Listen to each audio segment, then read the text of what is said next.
Welcome to another week, another show of Hawkeye with me, Dave O'Hara, our buddy John Steppe here from the Cedar Rapids Gazette. We'll get to John in just a minute.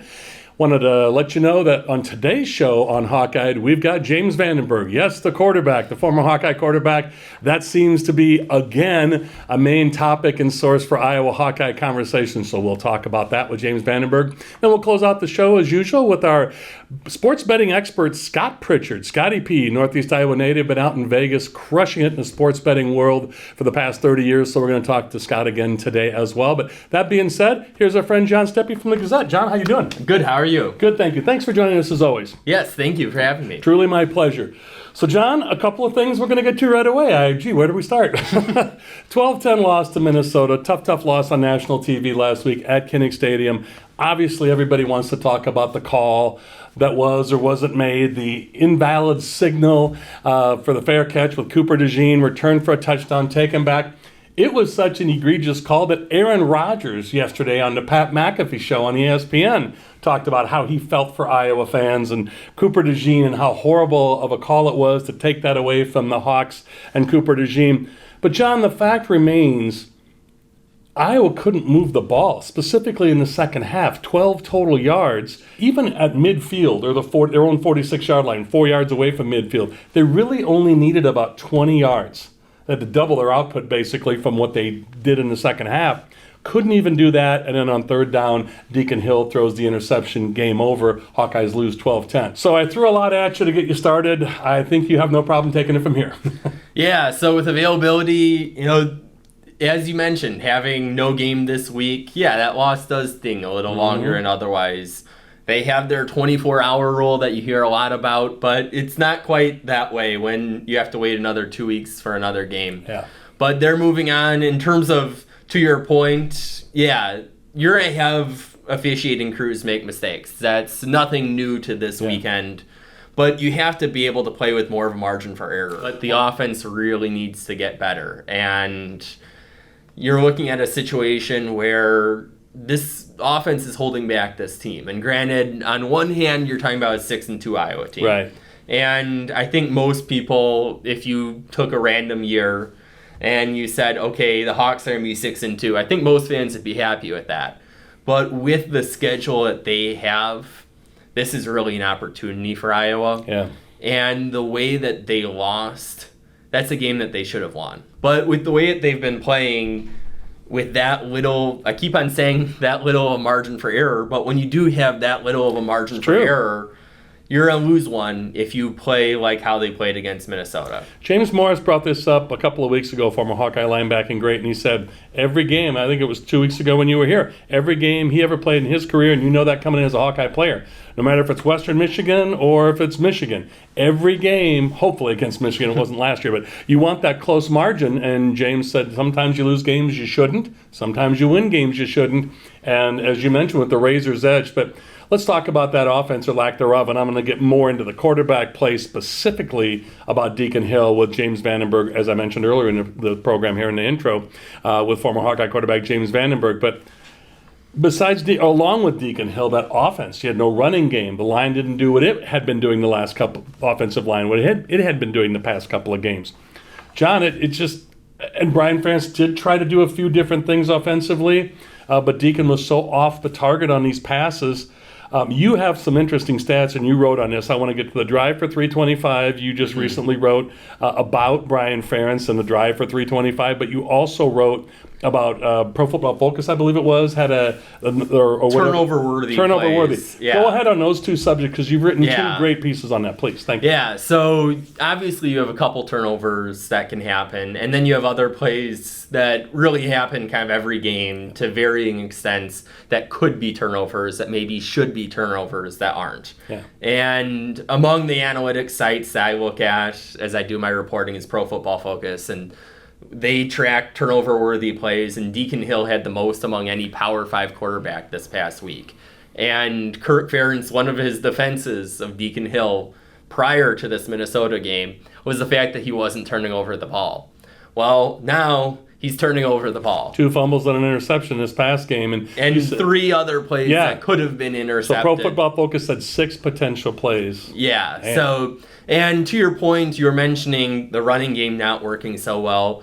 when you don't have really a legitimate passing threat, when the play calling is also so predictable that I think everybody in the free world and maybe some people outside of the free world know what's coming, becomes a numbers issue where if the offensive line is 5 guys and if you got 6, 7 guys coming, yeah, you're going to have challenges there. Obviously, Minnesota scouted, but James Morris last week, as we recorded today, this show on Wednesday afternoon, October 25th, but last week we recorded on Tuesday the 17th, and James Morris said, when is this airing? Because I don't want to say too much, and yeah, obviously Minnesota had their scouting report, but everything James Morris said he would do to a young quarterback like Deacon Hill: pressure up the middle, keep the ball in his hands for as long as you can, take away the run, make Deacon move his feet, check, and mate. Minnesota did all that on defense, to your point. Yeah, he had the spectacular scouting report he there. did. And you look at it, you just usually don't win games when you have a quarterback doing as badly as Deacon Hill has been doing. It's becoming very obvious, painfully obvious, that's not going to happen. That 25-point-a-game mark, I guess I shouldn't say I don't care. It depends what their record ends up at the year and where they go to a bowl game or they're bowl eligible, so where they go to a bowl game. But this drive for 325 is becoming more and more of a thing, especially, John, they're not even in the window of that. They are dropping far below that.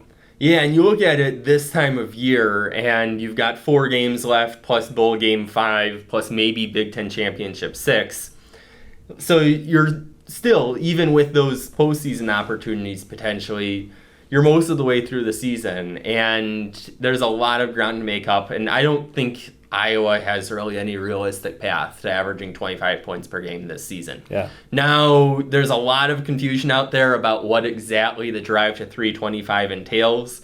His contract terminates if he does not average 25, if Iowa's offense, well, I should say Iowa as a whole. Yeah. His defense and special teams count to And that that as has well. helped in the past, let's be honest. But Brian Ferentz's contract terminates. That does not necessarily preclude Iowa from reaching another contract with him. So it does not necessarily mean that Brian Ferentz's ID badge is automatically going to be deactivated. Right. No, so it just means that his contract will terminate.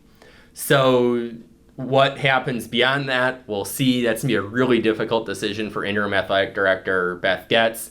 On one hand, the results are obvious with Brian Ferentz. They just have not been getting the job done at offensive coordinator. Yeah. And I think if you took Brian Ferentz's numbers and taken them to any other program, he would have been dismissed a long time ago. Yeah. John Steppe is our eyes and ears inside the Iowa program. You're at practices, you're at pressers, you're at the games, sideline, up in the press box, you see and hear it all. So thanks so much as always. Yes, thanks for having me. You're very welcome. Great to have you here. John Steppe, again, check him out, Gazette.com or on social media. All his fine work is linked there. For John Steppe, I'm Dave O'Hara with Hawkeye. We'll be back with James Vandenberg and Scott Pritchard in just a few moments. To have a strong finish, you need an excellent start. It's true on the track and also in the field. That's why Mershman Seeds works tirelessly to deliver cutting-edge technology year after year. Introducing Starting Line, Mershman Seeds' latest advancement in seed treatment, now providing added protection from white mold and sudden death syndrome all season. Ask for Starting Line seed treatment from Mershman Seeds, your friend in the field. Welcome back to Hawkeye with me, Dave O'Hara. There you see our buddy James Vandenberg, former Hawkeye quarterback, on the screen with me. James, as you know, is doing very well in the financial industry these days, corridorinvestmentgroup.com. So, James, you and I were talking off air a little bit. As always, thanks for joining us. Great to see you again, and thanks for taking the time. But let's start with the obvious and talk about the offense or lack thereof, and specifically with the quarterback play of Deacon Hill. Your thoughts as a former Hawkeye quarterback. Where do we go from here, and what can be done? Well, I think it's one of those, on one hand, it's like throw it out, because it was just, obviously it wasn't good. It wasn't good enough to win. And we can talk about calls and punts, but we didn't play good enough to win, and we did not do enough on offense to win. And it is what it is. So it's a little bit like a bad throw, a bad shot in golf. It's like, it is what it is, move on. And when we talk about the bye week, that'll certainly be some aspect of what's going on. But yeah, I think, off air, I had mentioned it, and I said this last week. If you took any team and you got rid of two of the better tight ends in the Big Ten and a starting Big Ten championship type quarterback, and you took that from any team, there would be a lack of identity on where do we kind of turn next. And clearly we are having to go through that, and next man up, that all makes sense, but the starters are the starters for a reason, and that's no excuse. The next guy's got to come in, but it does mean in general that we thought there were better guys ahead of them, and some of those guys are now not able to play. So it's figuring out how we can take this now current team with guys stepping up and having to fill a role and be productive. And I think that's obviously what we're seeing. But you know that as well as anybody, James, that if the offensive line isn't firing on all signals, how tough that can be for a quarterback in a run game.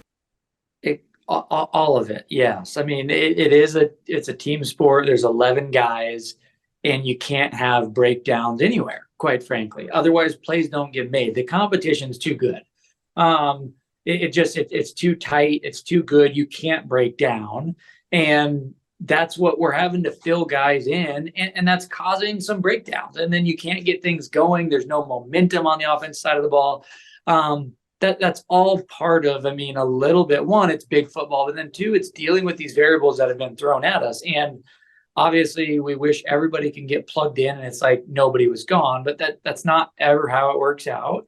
And we're dealing with some of those changes. Yeah.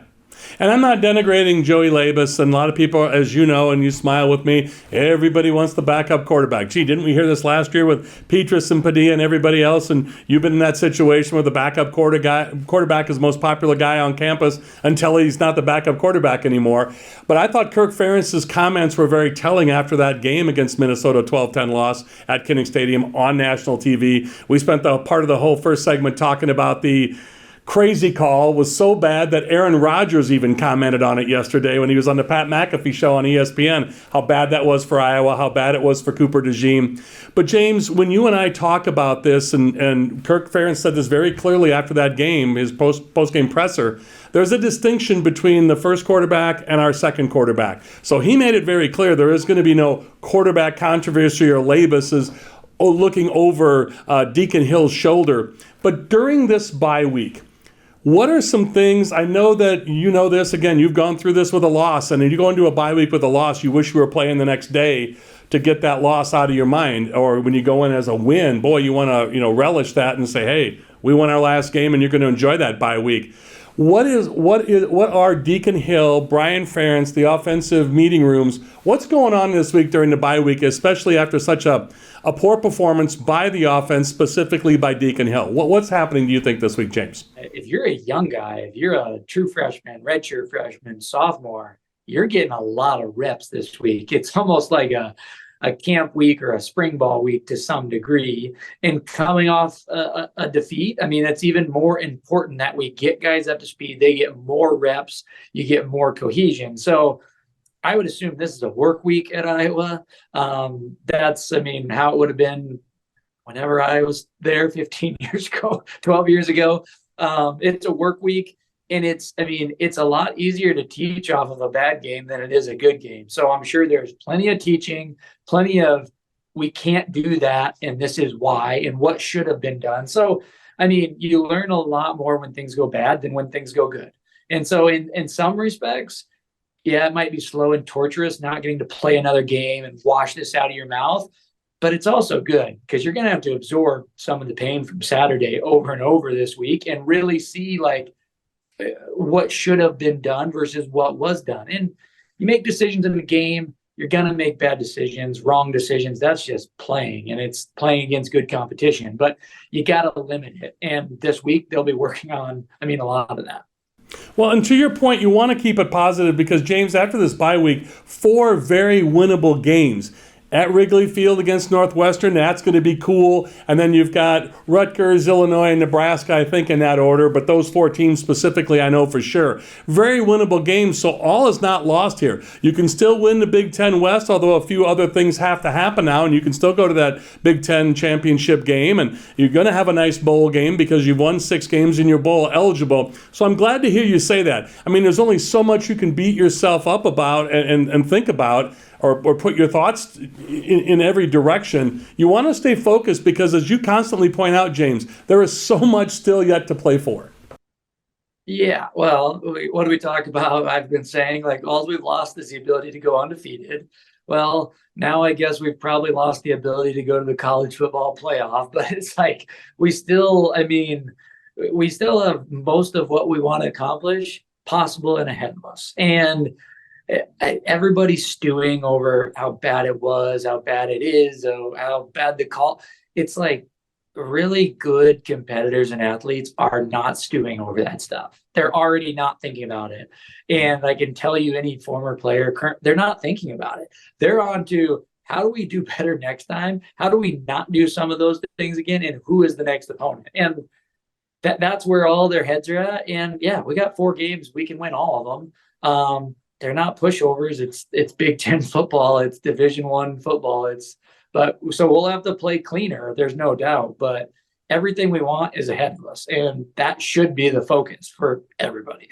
Well, and in life, I mean, that's the whole idea of sports, is to prepare us and get us ready for life. And in your business, in your family, with your wife and kids, and all of our businesses and our families, not every day comes up roses and sunshine. You got to deal with things, and you nailed it right there. You got to take what you've learned, although it's a tough lesson or a tough pill to swallow, and you got to move forward in a positive direction. I love hearing you say that, and you're right. All successful, competitive people need to have that approach. So good life lesson as well as football lesson, James. No, absolutely. I mean, going 4-8 was terrible in the moment, I'll tell you that. But it had a lot more positive effects the last 12 years of my life than probably if I would have went 11-1. Like that's how life works. There's like a saying, when you go through something really bad, just say the word good, because you're learning something. Go win a championship, and that's awesome, but you probably learn a little bit less. So this is a teaching moment for a lot of young players. It's a low point, blah, blah, blah. You can say whatever you want. There's going to be growth from it in some way, shape, or form. And that's, quite frankly, the only thing I'm thinking about. And Northwestern will be, unfortunately, on the other end of some of that growth. I couldn't agree more with you. I just so well put, and you speak from some great experience when I talk about the quarterback position, winning, advancing from adversity. You are the perfect embodiment of that, and I greatly appreciate your candor in sharing that with me and the viewing audience, and in the past with my radio audience and me. So, James, is always great to see you. I look forward to seeing you next week. There he is, folks, James Vandenberg, former Hawkeye quarterback. James, thanks again so much. We'll talk to you next week. Thanks for having me, Dave. My pleasure as always. For James Vandenberg, I'm Dave O'Hara. We'll be back with more Hawkeye to close out the show with our friend Scotty P from Vegas. Back with more Hawkeye in just a few moments. Who do you trust to produce the best yield? A seed company that's chasing technology, or a seed company that's writing a book on it? Mershman Seeds is a leader in technology. We're independent and family owned. Our sister company, MS Technologies, provides access to world-class traits and genetics. And our starting line seed treatment is second to none. Who can you trust with your yields? Mershman Seeds, your friend in the field.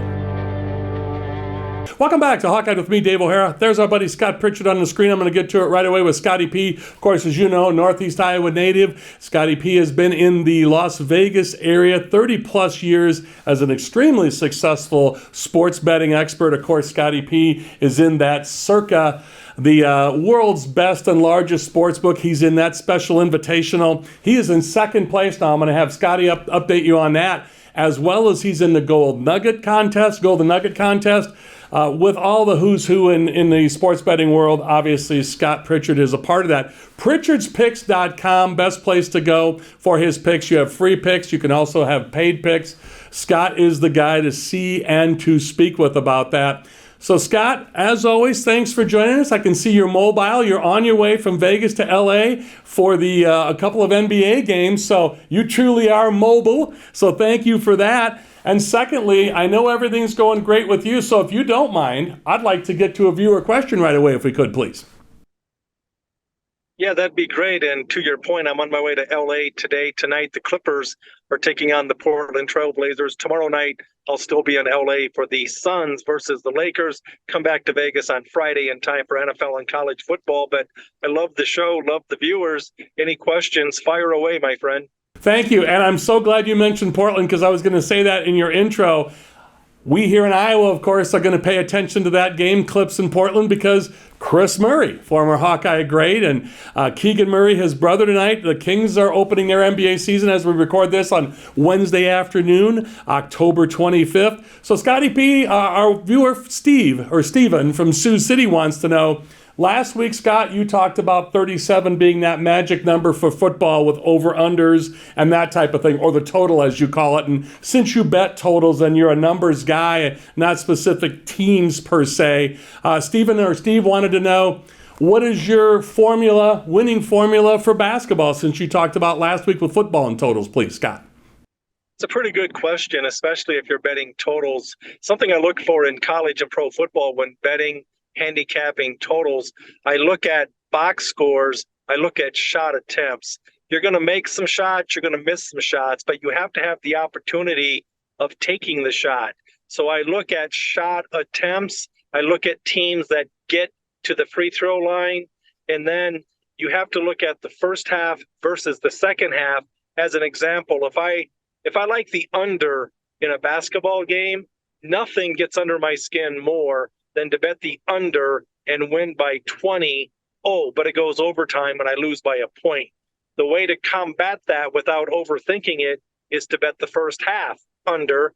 There is no chance it's going to go overtime. I handicap a game for 4 quarters, not 5, or for 2 halves, not 1, or not 3 when it comes to college basket. So I look at shot attempts. If you like the under and you get annoyed when you get hosed when the game goes overtime and you lose, well, just bet the under for the first half. If you like the over, Red Rover, every now and again, you'll get blessed with an extra period if and when they go OT.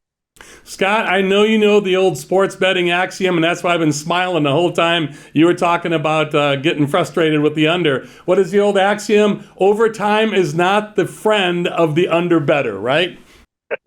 Yeah, they call me the Undertaker because I love unders, but I get annoyed when I do everything right. Winner, steak and lobster dinner, but now we go OT and I end up losing. I hate it when that happens. That's why they call it gambling.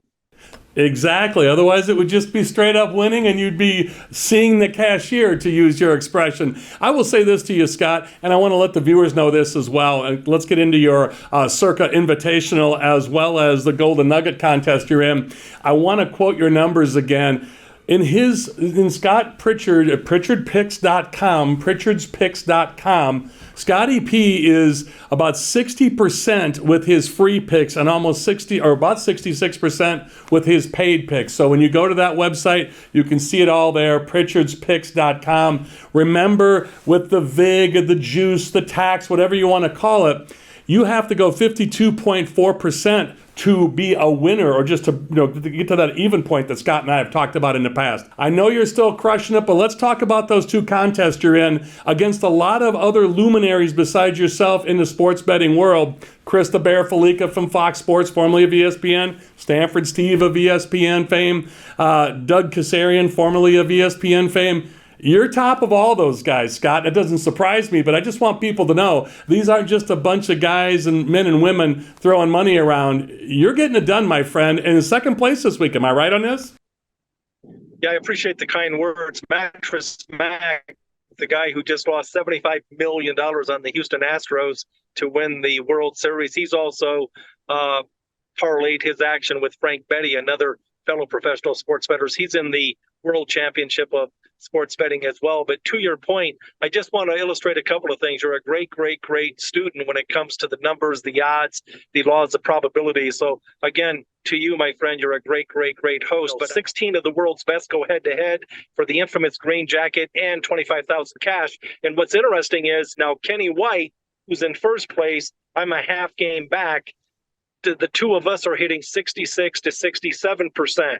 Okay, so the point is it's very challenging. And to your point, 52.4%, that is the break-even point, meaning you have to be right 11 times out of 21 just to break even.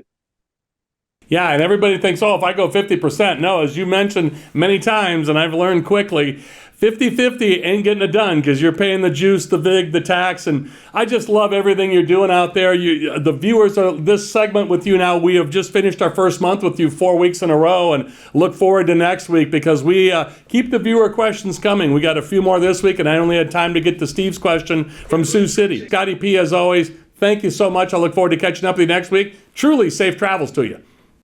I appreciate it, Dave. We'll talk next week, my friend. Look forward to it. For Scott Pritchard, James Vandenberg, and John Steppe, and to you, the viewers, and my production partner, Michael Merritt, I'm Dave O'Hara with Hawkeye. That's all from me. Thanks to all of you. And as always, thanks for staying tuned at the end of the program for these rolling credits to give our advertisers and sponsors the attention and credit they so richly deserve. And as always, to our aforementioned guests and to you, the viewers. That's all from us at Hawkeye. Thanks to all of you.